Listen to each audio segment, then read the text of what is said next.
যুক্তরাষ্ট্রের সাবেক president Jimmy কার্টারের রাষ্ট্রীয় শেষকৃত্যানুষ্ঠানে উপস্থিত হলেন সাবেক ও বর্তমান ৫ মার্কিন প্রেসিডেন্ট। ৫ জনকে একসঙ্গে এক মঞ্চে পাওয়া যুক্তরাষ্ট্রের ইতিহাসে একটি বিরল ঘটনা, এমনটাই বলছে দেশটির সংবাদ মাধ্যমগুলো।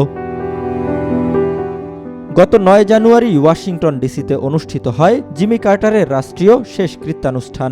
এ সময় দেখা যায় পাশাপাশি বসে আছেন যুক্তরাষ্ট্রের সাবেক ও বর্তমান ৫ president Donald Trump, Joe Biden, Barack Obama, George W Bush ও বিল ক্লিন্টন। তারা সবাই উপস্থিত হন দেশটির ৩৯তম প্রেসিডেন্ট জিমি কার্টারের শেষ বিদায়ের অনুষ্ঠানে। ওয়াশিংটনের ন্যাশনাল ক্যাথেড্রালে মার্কিন প্রেসিডেন্ট ছাড়াও জিমি কার্টারকে শেষবারের মতো শ্রদ্ধা জানাতে হাজির হন হাজার হাজার মানুষ।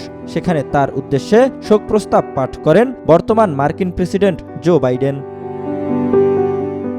শোকসভা শেষে কার্টারের মরদেহ জয়েন্ট বেস অ্যান্ড্রু থেকে জর্জিয়াতে পাঠানো হয়েছে। তাকে সমাহিত করা হবে প্লেন্স শহরে। গত ২৯ ডিসেম্বর ১০০ বছর বয়সে জর্জিয়ার প্লেন্সে মারা যান জিমি কার্টার।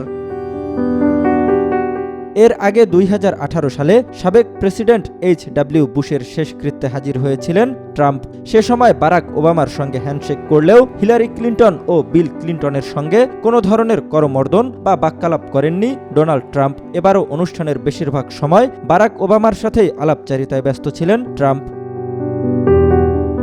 বিগত কয়েক বছরে মার্কিন রাজনীতিতে সহনশীলতা তলানিতে এসে ঠেকেছে। একে অন্যের মুখ দেখাদেখি না করার মতো নেতিবাচক রাজনৈতিক সংস্কৃতিও তৈরি হয়েছে দেশটিতে। তবে মানবতাবাদী হিসেবে বিখ্যাত যুক্তরাষ্ট্রের সাবেক প্রেসিডেন্ট জিমি কার্টারের শেষকৃত্য কিছুক্ষণের জন্য হলেও একই মঞ্চে নিয়ে এসেছে রিপাবলিকান আর ডেমোক্রেটদের। জহিরুল ইসলাম, আজ কাল।